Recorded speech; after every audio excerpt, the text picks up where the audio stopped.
coven of vampires. I think the Cullens are an unusual group of vampires in that they are a family. And they're kind of all living in this small town of Forks, trying to live a human lifestyle. He kind of doesn't live the normal vampire way. The Cullens are slightly more evolved. They've learned how to become, they learned how to sustain themselves off of animals, which pretty much makes them vegetarians. They're soulful. They're a different breed of vampires. You're impossibly fast and strong. You gotta give me some answers. I'd rather hear your theories. I've considered radioactive spiders and kryptonite. It's all superhero stuff, right? What if I'm not the hero? What if I'm the bad guy?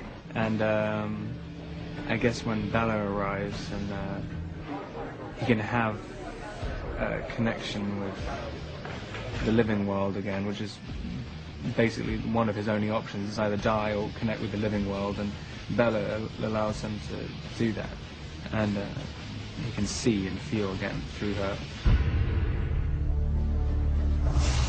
Well, Bella and Edward's relationship was always defined by the fact that he is a vampire and she's not. And so I knew how breakable she looked to him. It looks like he wants to kill me. But what I think is interesting is that she likes it. I know what you are. Your skin is pale white and ice cold. Don't go out into the sunlight. Say it out loud. Say it. Vampire. Are you afraid? No.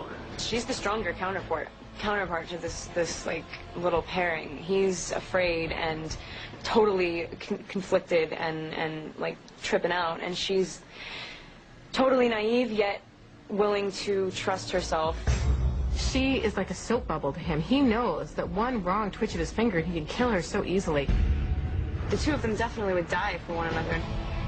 This isn't real. This kind of stuff just doesn't exist. Does in my world.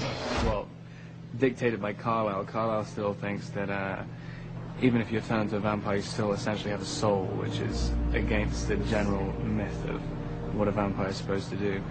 And so you can still have some kind of enlightened existence, and you don't have to go around killing everyone. Well, I just want to try one thing.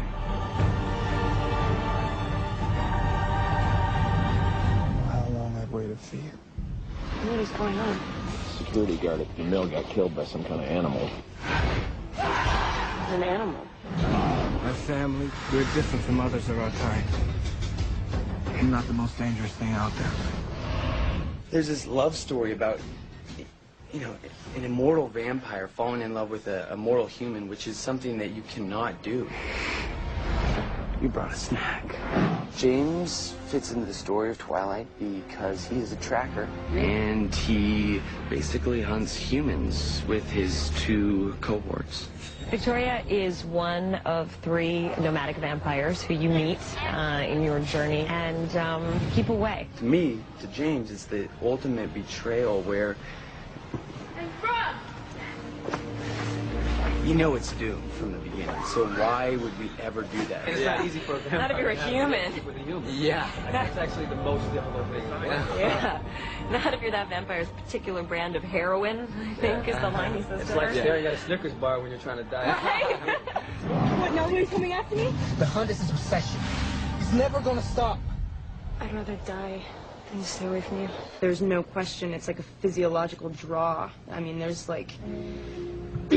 there's something about their makeup that they can't not have one another. They both know that this is the thing, and that's the completely unshatterable fact that they both have to be with each other. It's like the Romeo and Juliet of the human vampire world. You're faster than the others, but not stronger. I'm strong enough to kill you. In this world, like the title, like the catchphrase, is that what it's the tagline? When you can live forever, what do you live for? And for Edward, it's Bella. You know, when you believe that, you just root for them the whole time. There's all these things about this movie that makes it so relatable to and it's present love. Day, too. And it has this modern take on all vampires. That's what I love most about it, is the romance, but one of them is a vampire, so it does make it intense, and it's hard. Their relationship is very different than a regular romance, obviously. You are my wife now. He is way too casual about all of this, He right? is. I think the sexiest thing in the world, Edward. The whole thing just seems completely ridiculous sometimes.